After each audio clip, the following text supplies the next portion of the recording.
If you have been on the fence about whether you should get a Kindle or continue reading the way that you currently are, then this video is for you, because I have been testing reading on the Kindle for the past 1 year and 4 months in conjunction with the other methods that I used to use, which was primarily reading physical books and reading the Kindle app on my iPhone. And so I wanted to make this video because, when you first get the Kindle, if I recorded this a month in, my review may have been totally different because I'm excited about it. I'm using it. But as I have had over almost 1.5 years at this point, getting to use this thing, I have a couple insights, and hopefully after this video, you'll be able to make a better decision on if this is for you or not. So let me start with the problem that I had that made me want to consider this. So when I was younger, I primarily read audiobooks and I read Kindle because I was doing an internship in San Diego, worked in the Bay Area, didn't have a lot of space to be building out a library like I did maybe in my childhood home. So I gravitated towards audiobooks because they were convenient. I was able to consume so many more of them because of my commute time. And I gravitated towards Kindle copies of the book because I could read them on my phone. I could read them on my iPad. And then I started to basically fall back in love with physical books, right? Especially as I had more space to basically begin to accumulate them. And then I basically went back the other direction again, where I was like, you know what? I'm going to slim down my bookshelf. I gave away a bunch of my physical books and went to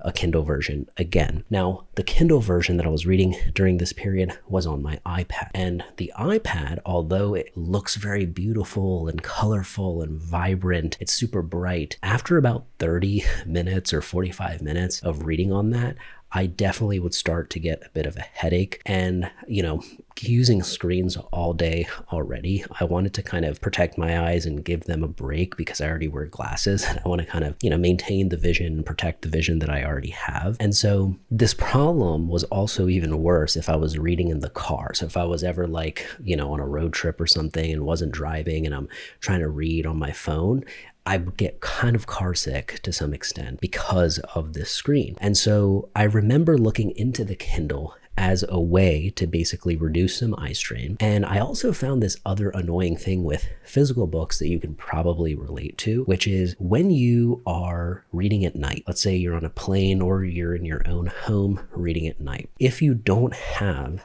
a light on somewhere, or even if you have a light on, but it's not in the right position, it's not illuminating things fully, it can be pretty hard to read. And so what's really nice about something like the Kindle is that this still has a nice, backlight, but whatever method they are using to basically build this stuff, I can noticeably tell that I could read on here for hours as they promise without getting a headache, without feeling like I've been staring at a screen for hours, versus the difference on an iPad or an iPhone was very, very distinct if it was for a longer period of time. So the Kindle model that I have, by the way, is the 2022 version. This is not the Kindle Paperwhite. The Paperwhite came out shortly after this, but it is still very similar. Like the Paperwhite is basically 0.2 inches bigger. I think it's considered kind of waterproof, and you can switch the light from white backlight to a more warmer light. But really, let's focus on the concept of the Kindle in general, right? Because one of the things looking at this at first, I was like,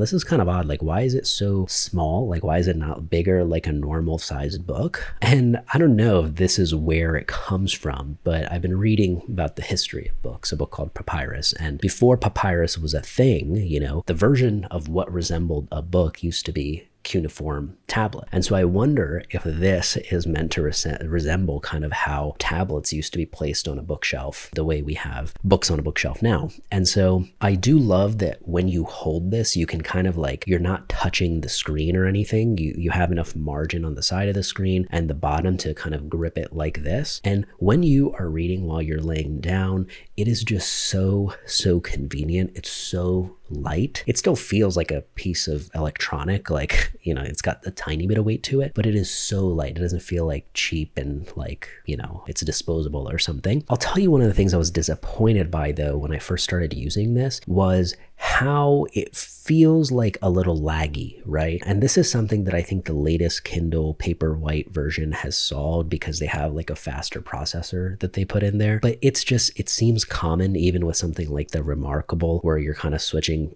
anything that does not have like an iPad-like processor in it, and that doesn't have the full backlight that makes it kind of a computer or whatever. That seems to be one of the trade-offs, right? Is that sometimes when you make a highlight or when you turn a page, like it can feel like the response time is just a tiny bit slower. But to be honest with you, it hasn't bothered me to the degree where I just wrote it off completely. Now, of course, the other thing is when you are traveling. So if you are traveling if you look at the physical books on my bookshelf, I might bring 1 or 2 max, right? Just because of the space that it might take up in my backpack or suitcase or things like that. But what's really, really amazing is often if I like a book, I might get the Kindle version of it as well, just so I can have it on the go. Or I'll start with the Kindle version. If I really like it, I'll get the paperback one as well. And so I find that, because you'll hear this a lot, is like when people get Kindles, they feel like they're reading more. And my theory behind that, it is totally true. I find that as well. It's simply because of the fact that when you turn this on, like literally you can lay it flat. You don't need any hands to be basically using this. So you could be doing something else and you could be stretching. Like I was stretching the other day in like kind of a split position, and I was reading this page by page, versus if I had the physical book version open like this. Hardcovers tend to lay flat, but sometimes they don't, right? Sometimes you need both hands to kind of keep it where it is and things like that. And of course, highlighting a physical book is a little more tedious, even though I love it and I love continuing to do that. It is just way faster and easier to definitely highlight on a Kindle. The other thing that's a huge benefit of the Kindle is text size. So for example, there's a couple books on my shelf where, okay, the text size is definitely a little smaller than I prefer. And to read it, I can still get away with it, but it would be nice to be able to enlarge the text size. And so I love that you can do that. There are times where I, want to read small as well on here, and I can do that. The one thing I will tell you that I kind of miss, or I feel that is a little lacking, and this may not matter to you. I mean, I've talked with some friends who,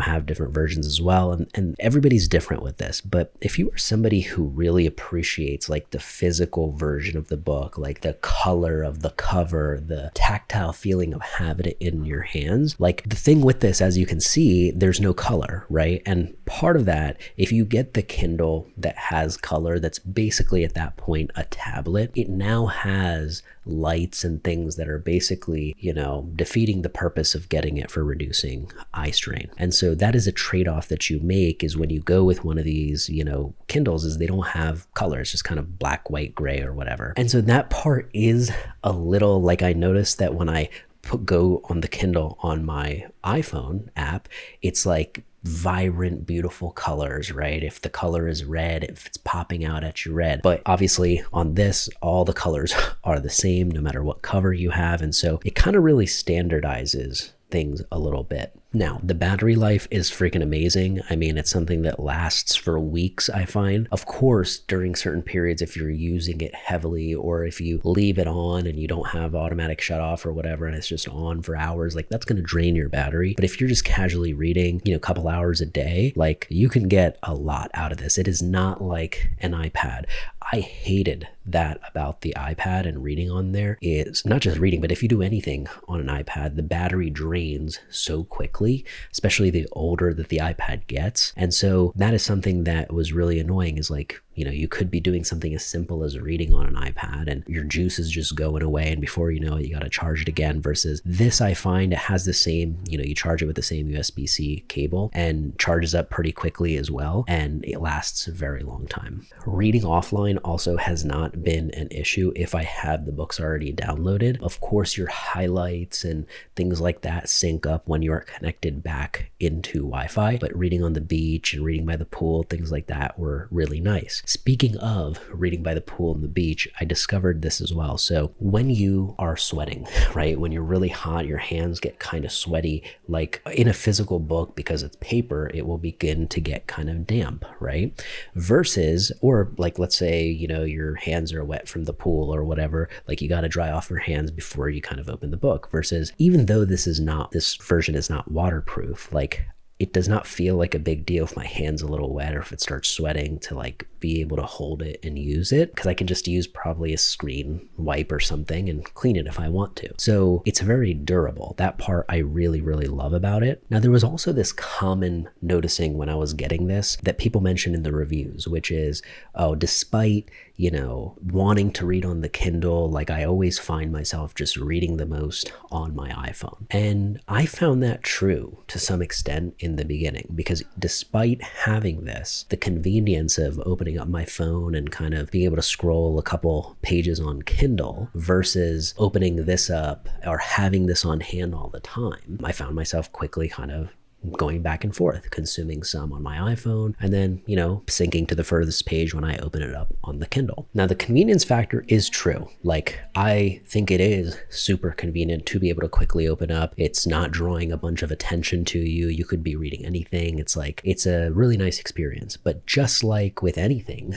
on your phone, you can get lost. Like, you went to open the app to go into Kindle, but before you know it, you're scrolling on some social media app. So you are, of course, still susceptible to that. But I will say that the Kindle app on iPhones and iPads are just so beautifully designed. They are so vibrant, and they make you kind of feel excited to use it, right? So it counts a streak every time you kind of open up the Kindle app. I found that doesn't happen on the normal Kindle. I wish that was connected. So like if you open up the Kindle on your iPhone, that counts as a streak the same way that if you open this up, but it's not the case. If you don't open up the Kindle app on the iPhone, that streak counter, won't detect that. So convenience factor, absolutely. It's so much smoother. You can scroll, you can flip pages side to side, versus I find like here, you're not really flipping pages, you're just kind of tapping it, and that tap kind of moves over to the next page. But again, that might be me romanticizing the tactile, physical feeling of holding a book in your hands. Now, again, one of the conveniences that you get with the Kindle is the fact that books are just typically cheaper on Kindle, right? You're not paying $15, $20, $30 for a paperback or hardcover. You might be paying 99 cents. You might be paying $3, $5. And if you have Kindle Unlimited, which I did try for a month, you can rent up to like 30 titles, just like you would at a library at a time. And so there's all these books that are typically available on Kindle Unlimited. And if you do actually take advantage and read them, you will find yourself saving a ton of money, because the same books you'd pay maybe even for the Kindle version $5 or $10 for the copy, but you're getting dozens and dozens of titles for free at once. So that was useful, but at the same time, I didn't use it solely. Like, I used it a lot, but once I started doing more physical books and a combination of both, I was just kind of like, I'll get the Kindle version when I want to get it, just because some titles just aren't included in Kindle Unlimited. But definitely worthwhile to check out if you are going to be reading on Kindle.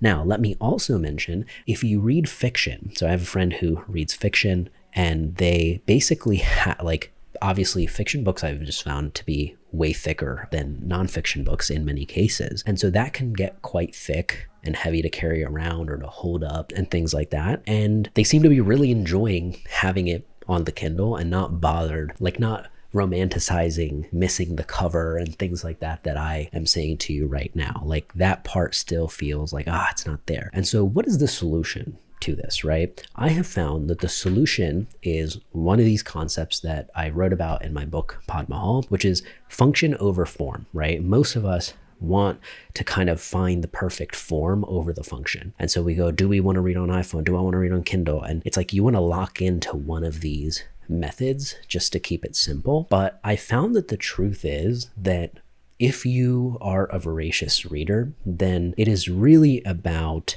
kind of using it to further your purpose, right? So if your goal is to just read more, who cares if it's happening on the physical version of the book or the Kindle version of the book? Maybe sometimes you can read on the Kindle version. Maybe sometimes when you're in line and you have access to your phone, you can do the Kindle app. So I find that being flexible with using the different methods has made me feel less stressed out about like, oh, am I using my Kindle enough? Am I getting the most out of it? It's like, I am. Even though I still, primarily read physical books, guess what? There are still times every night where once the light's off and it's just easy easier to have the Kindle in my hand, then I'm flipping through the Kindle instead of a physical book. So I think it comes back to what times and environments and situations are you typically reading in?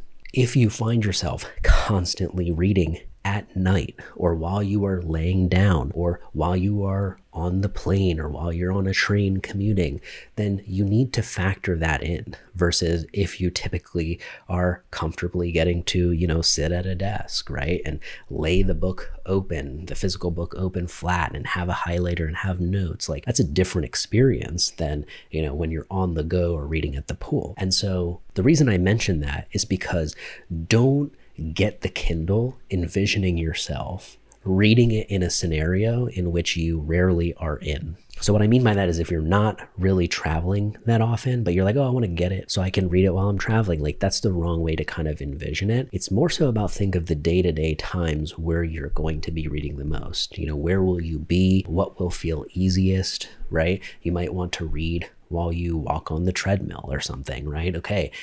It's easier to hold a Kindle in your hand if you do that than maybe a physical book. That's something, when I'm biking indoors and not, running outside as much as I am maybe in the summer, that's something that I found myself doing.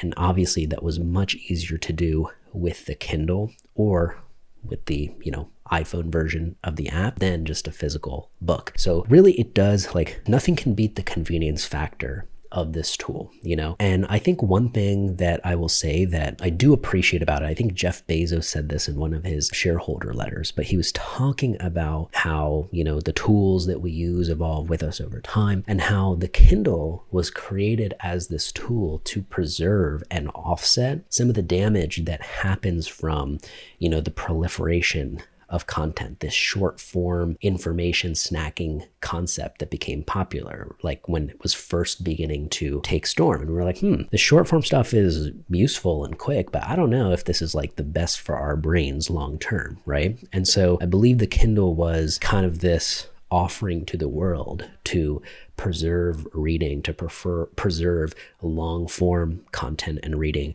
and to be able to do it on a device that wasn't just your phone or connected to a laptop or something. It felt like, this is made for reading. This is what it is for. It feels nice to exclusively only do that, which brings up the question, if you are looking for other features, like, I want to be able to also go on the internet, and I also want to be able to do this other stuff, like, you are likely more looking for a tablet than you are looking for a Kindle. And I can relate to that because I went through that when I was, kind of thinking about it as well. But you have to be okay with being able to do less. That's the whole point of getting this thing, is so that it does less and it forces you to just focus on this the way that a normal book would. And so I wanted to highlight that, because if you watch this with the hopes of also getting to blend it with the need for a new tablet, I don't think that the Kindle is going to serve that purpose for you, at least not the Kindle Paperwhite, right? I think at that point you are looking for more iPad-like features. And, if you read for less than 30 minutes at a time and not that often,